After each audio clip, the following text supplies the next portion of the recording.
विद्यालय के अंदर प्रार्थना की घंटी बज रही थी। जैसे जैसे घंटी बज रही थी वैसे वैसे बच्चे फील्ड के अंदर आ रहे थे। शिक्षक बच्चों की लाइन लगाने के लिए उन्हें आवाज़ देते हैं। बच्चे लाइन में लग जाते हैं, पूरी प्रार्थना हो जाती है, लेकिन शिक्षक बेइंतहा परेशान थे। आज कुछ परेशानी का कारण भी था। प्रार्थना जैसे ही ख़त्म होने की ओर थी तभी शिक्षक बच्चों से कहते हैं, ऐसे कौन कौन बच्चे हैं जो आज नहा कर नहीं आए हैं। तभी उसमें बड़ी संख्या में हाथ खड़े हो जाते हैं।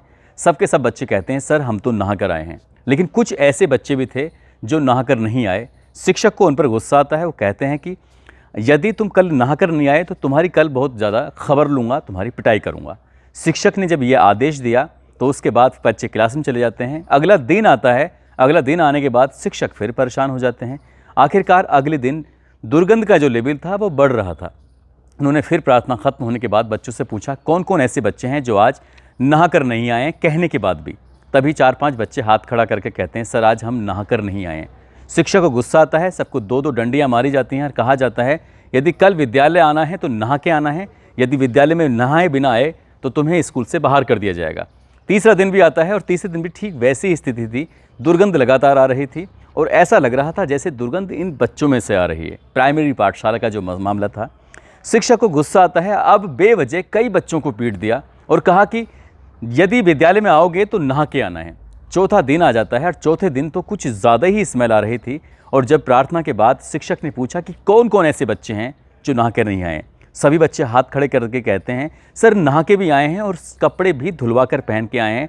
मम्मी पापा से कहा कि रोज़ डांट पड़ती है, आप कपड़े साफ़ सुथरे क्यों नहीं पहनाते हो। चौथा दिन था। शिक्षक परेशान हो जाते हैं। तभी एक बच्चे को गाँव के प्रधान जी के पास भेजा जाता है। प्रधान जी से कहा जाता है कि जल्दी से विद्यालय में आइए। प्रधान जी भी शिक्षक जी की बात सुनने के बाद सीधा विद्यालय आते हैं। आने के बाद पूछते हैं कि क्या बात है गुरुजी, कैसे परेशान हो रहे हो। तभी वो कहते हैं कि 3-4 दिन हो गए हैं, लगातार दुर्गंध आ रही है। मुझे लग रहा था बच्चों के अंदर से दुर्गंध आ रही है, लेकिन माजरा कुछ और ही है, आप ज़रा पता तो कराइए।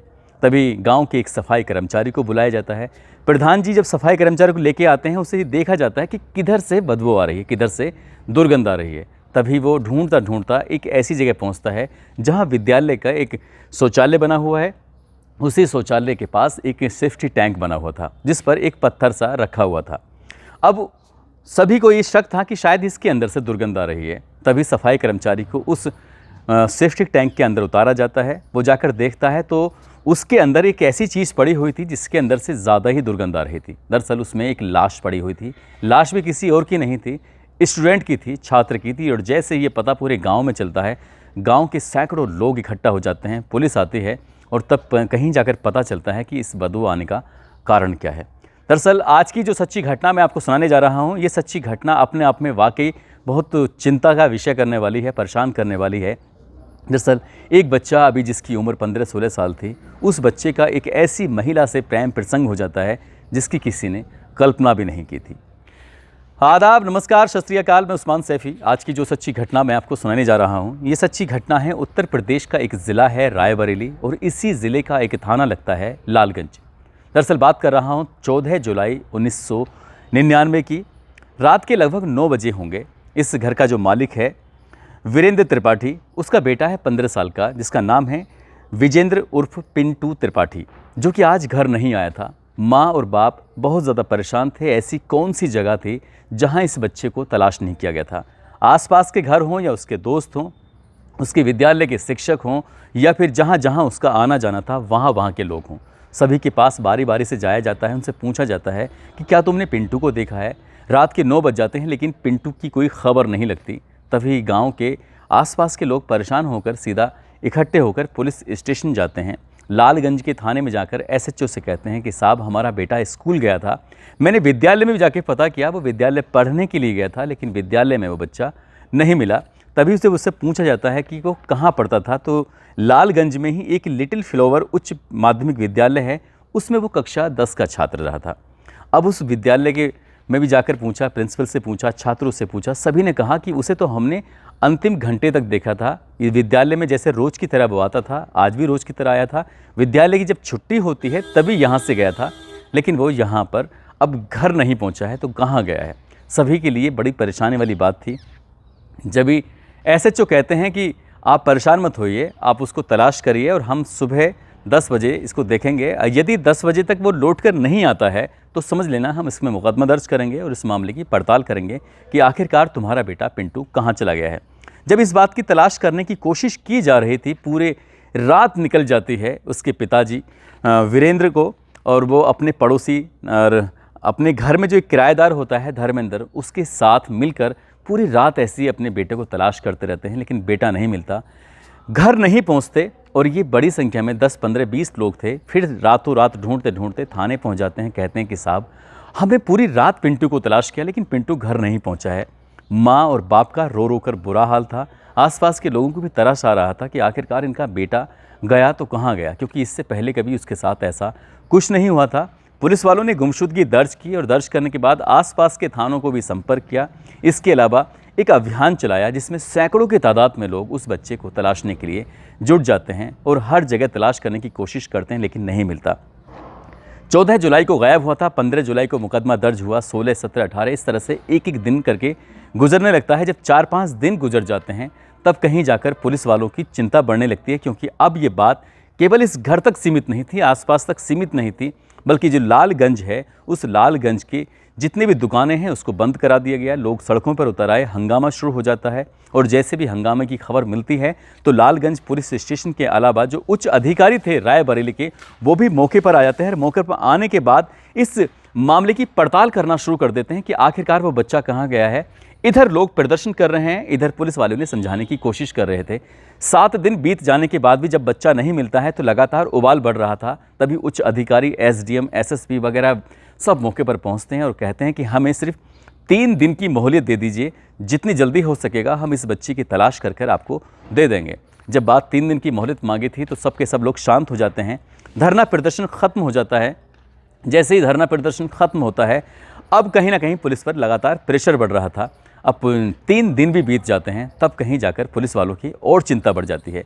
लेकिन इसी बीच में जो इस लड़के के पापा होते हैं, पिंटू के पापा वीरेंद्र, पुलिस के पास पहुंचते हैं और जाकर कहते हैं कि साहब एक बात है जो मैं आपसे बताना चाहता हूं। दरअसल वो बात कुछ और नहीं थी, बल्कि जैसे ही इनका लड़का गायब होता है वैसे ही तीसरे दिन एक घर में पर्ची आकर गिरती है और पर्ची में लिखा हुआ था कि हमने तुम्हारे बेटे का अपहरण कर लिया है। यदि अपने बेटे की सलामती चाहते हो तो हमें 5 लाख रुपए की व्यवस्था कर दो और सीधा तुम्हें आना है उस एसटीडी बूथ के पास।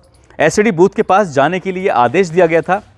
ये उस पर्चे के आधार पर एक तरफ पूरे शहर में धरना प्रदर्शन हो रहा है, लोगों में उबाल आ रहा है, दूसरी तरफ इसके बाप ने इस बात को छुपा के रखा था, क्योंकि जब वो एसटीडी बूथ पर जाता है, एक फ़ोन आता है, फ़ोन सुनता है तो सामने वाला व्यक्ति कहता है कि हमने तुम्हारे बेटे का अपहरण कर लिया है, 5 लाख रुपए का इंतजाम करना है। जिस तरह से पूरे शहर में हंगामा चल रहा है, शोर शराबा चल रहा है, धरना प्रदर्शन चल रहा है, इसको ख़त्म कराइए, 5 लाख रुपए का इंतजाम करिए। और पुलिस वालों को तुमने ये बात बताने की कोशिश की कि हमने तुम्हारे बेटे का अपहरण कर लिया है, तो तुम अपने बेटे की ज़िंदगी से हाथ धो बैठोगे।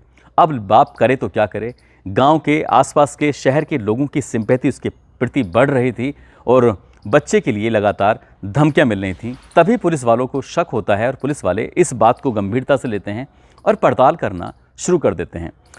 इसी बीच यानी कि 3 दिन और बीत जाते हैं, यानी कि अब 14 जुलाई को गायब होता और 24 जुलाई को जो एक पास का ही गाँव होता है, गाँव पहाड़ीपुर मजरे बहाई, वहाँ पर एक विद्यालय में से लगातार बदबू आ रही थी, दुर्गंध आ रही थी। पता चलता है कि दुर्गंध कहीं और से नहीं बल्कि शौचालय के सेप्टिक टैंक से आ रही थी। जैसे वो लाश निकल के आती है, उसके कपड़ों के आधार यानी कि उसकी यूनिफॉर्म के आधार से पता चल जाता है मरने वाला कोई और नहीं बल्कि पिंटू है, जो कि पिंटू यहीं लालगंज में रहने वाला है। लालगंज का बच्चा जो 10वीं क्लास में पढ़ता था, वो पास के गांव के प्राथमिक विद्यालय के सेप्टिक टैंक में मिलना ये पुलिस के लिए चिंता का विषय था। और पुलिस इस मामले की जब जांच पड़ताल करना शुरू करती है तो पुलिस कई दिन बीत जाते हैं, पुलिस को कुछ भी हासिल नहीं होता, पुलिस को कुछ भी नहीं मिलता जिसके आधार पर ये कह सकें कि आखिरकार हत्यारा कौन था। पुलिस फिर इसके बच्चे की कमरे की तलाशी लेती है जहां उसकी किताबें रखी हुई थी और किताबों की तलाश करते करते एक किताब ऐसी मिलती है जिस किताब में कुछ पोर्नोग्राफी की बातें लिखी होती हैं, कुछ ऐसी अश्लील बातें लिखी होती हैं। उस किताब को देखते हैं तो एक सामान्य बच्चा ऐसी किताब कभी पढ़ नहीं सकता। पुलिस वालों ने इसी बात का अंदाज़ा लगाया। उस किताब के जब पन्ने पलटते हैं तो आखिरी पन्ने पर शाम लिखा हुआ था और जैसे ही उस शाम को पढ़ते हैं तो सब के सब वहाँ पर जो आसपास में लोग थे वो कहते हैं कि सर शाम तो जो लालगंज का बस स्टैंड है वहाँ पर दुकानदार है, उसकी दुकान का नाम शाम है, शाम बुक डिपो। तभी पुलिस वाले दौड़ते हुए श्याम बुक डिपो के पास जाते हैं और कहते हैं कि क्या तुम इसके बारे में कुछ बता सकते हो, क्योंकि इससे पहले पुलिस को कोई सबूत, कोई ऐसी चीज़ हासिल ही नहीं हुई थी जिसके आधार पर हत्यारे तक पहुंच सके। लेकिन जब श्याम के पास पहुंचते हैं तो कहते हैं कि ये किताब तुम्हारे यहाँ की लिखी हुई है। जी हाँ, किताब मेरी है और मेरे ही हाथ का लिखा हुआ है श्याम। वो पूछते हैं कि क्या तुम बता सकते हो इस किताब के बारे में। बोला नई किताब है, एक बच्चा है जिसका नाम पिंटू है जो 14-15 साल का है। इस किताब को लेने के लिए, यानी कि वो हर 10वें दिन 15 दिन किताब लेके आता है, लेने के लिए आता है और ऐसी किताब लेके चला जाता है। लेकिन इसकी खास बात क्या है सर, क्योंकि इसकी किताब में एक ऐसा लेटर लिखा था जिस लेटर को देखकर हम भी लोग हैरत में थे, परेशान थे। वो मैंने सोचा जब वो वापस आएगा तब मैं उस किताब के साथ उस लेटर को भी दे दूँगा। असल में उस किताब में जो लेटर था, उस लेटर के अंदर ये लिखा था कि तुम्हारे अंकल को शक हो गया है, इसलिए अभी तुम कुछ दिन के लिए शांत हो जाना और ये किताब अभी लेके मत आना, इसलिए कुछ बवाल ना हो जाए बेटा पिंटू, अपना ख्याल रखना। जब इस लेटर के लिखे हुए को पुलिस वाले अब देखकर हैरान थे कि ये आखिरकार लेटर लिखा किसने होगा। अब ये तो बात क्लियर हो जाती है क्योंकि इस लड़के का किसी न किसी महिला से कोई ना कोई कनेक्शन है। अब ये अंकल किसको कहता है, अब ये आसपास के घरों में ये सब जितने भी लोग थे सबको बुलाया जाता है, बातचीत की जाती है। तभी बातचीत से पता चलता है कि अंकल ये किसी और को नहीं बल्कि अपने ही घर में जो रहने वाला धर्मेंद्र है उसको अंकल कहता है, जो किराएदार है। और उस किराएदार यानी कि धर्मेंद्र को जब पुलिस बुलाती है, उससे बातचीत करती है, तो पता चलता है कि उसकी पत्नी से उस हैंड राइटिंग से मेल कर जाता है। उसकी पत्नी भी ऐसे ही लेटर पढ़ा करती थी। जब उसे डांट फटकार कर पूछा जाता है कि तुम्हें ये लेटर तुमने क्यों लिखा, क्या बात है इसके पीछे, तब वो कहती है कि सर एक दिन मैं उस श्याम बुक डिपो से किताब खरीद रही थी, मुझे ऐसी किताबें पढ़ने का बहुत ज़्यादा शौक़ है जिसमें कुछ ऐसी गंदी संदी बातें लिखी होती हैं, लेकिन मैं नोवेल लेने के लिए जाया करती थी, इसलिए मुझे कोई बहाना नहीं मिला। एक दिन मुझे पिंटू उसी दुकान से कुछ खरीदारी करता मिलता है, तब मैं कहती हूँ कि पिंटू ये किताबें तुम अपने नाम से अलॉट कर लिया करो और मुझे लाकर दे दिया करो। ऐसे ही वो लड़का किताबें लेके वहाँ पर आता है। किताबें लेने के बाद ये महिला जब इस किताब को पढ़ रही थी और बच्चा को अपने पास में उसने बिठाया हुआ था जिसकी उम्र लगभग 15-16 साल के आसपास थी, महिला की उम्र 30-32 साल के आसपास थी, और वो किताब पढ़ते पढ़ते कब उत्तेजित हो जाते हैं और उस बच्चे के साथ वो ज़बरदस्ती कर बैठती है। पहले दिन तो उस बच्चे को थोड़ा सा ऑड लग रहा था, बुरा लग रहा था, लेकिन ये उसकी अब आदत में आ जाता है। इस किराएदार जब घर में नहीं होता था तभी वो स्कूल्स के बाद में या जब भी मौका मिलता था रात बेरात में उस बच्चे को अपने पास बुला लिया करती थी और उसके साथ वो शारीरिक संबंध बना रही थी। लंबे समय से ऐसे ही चल रहा था, लेकिन एक दिन कुछ ऐसा होता है जिसकी उसने कल्पना नहीं की थी। उसके पति को वो किताब मिल जाती है। किताब मिलने के बाद थोड़ा शक होता है और पूछता है उसका पति कि ये किताब आखिरकार किसकी है, क्या है। उस औरत ने तमाम तरह के बहाने बनाने शुरू किए। जब वहाँ से कोई सफलता नहीं मिलती तब वो कहता है कि मैं लखनऊ किसी काम से जा रहा हूँ, वापस आने में थोड़ा वक्त लग जाएगा। लेकिन जैसे ही वो लखनऊ के लिए निकला, घंटे 2 घंटे के बाद उसने अपने उस मकान मालिक के बेटे पिंटू को अपने घर बुला लिया। बुलाने के बाद उसके साथ शारीरिक संबंध बना रही थी।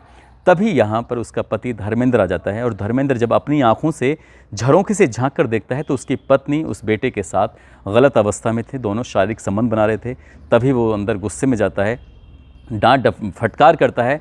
लड़का तो अपने घर में घुस जाता है, लेकिन महिला के साथ वो बेइंतहा मारपीट करता है, उससे बातचीत करने की कोशिश करता है कि ये सब कब से चल रहा है। तो पता चलता है कई महीने से ऐसे ही दोनों के बीच में शारीरिक संबंध बन रहे थे। तभी उससे गुस्सा आता है धर्मेंद्र को और यहीं से वो उसको ठिकाने लगाने की योजना बनाता है। 14 जुलाई को जब स्कूल से पढ़कर आ रहा था तो तभी धर्मेंद्र इसके स्कूल के पास पहुंच जाता है। कहता है, बेटा पिंटू तुम घर जा रहे हो, मैं भी तो उधर जा रहा था, आओ मेरे साथ, मैं तुम्हें घर छोड़ देता हूँ। बजाय उसको घर छोड़ने के वो पास का जो गाँव होता है उस पास के गांव लेके जाता है पहाड़ीपुर में, और पहाड़ीपुर में एक नरेश श्रीवास्तव है, उसके घर ले जाकर कहता है थोड़ी देर यहाँ कुछ खाएंगे पिएंगे, बातचीत करेंगे, उसके बाद फिर घर चलते हैं। यहाँ पहले से ही बसोली गांव के रहने वाले राधेश्याम और पंकज भी मौजूद थे। इन चारों लोगों ने, धर्मेंद्र, राधेश्याम, पंकज, नरेश श्रीवास्तव, ये बैठकर वहाँ पर शराब वराब पीते हैं।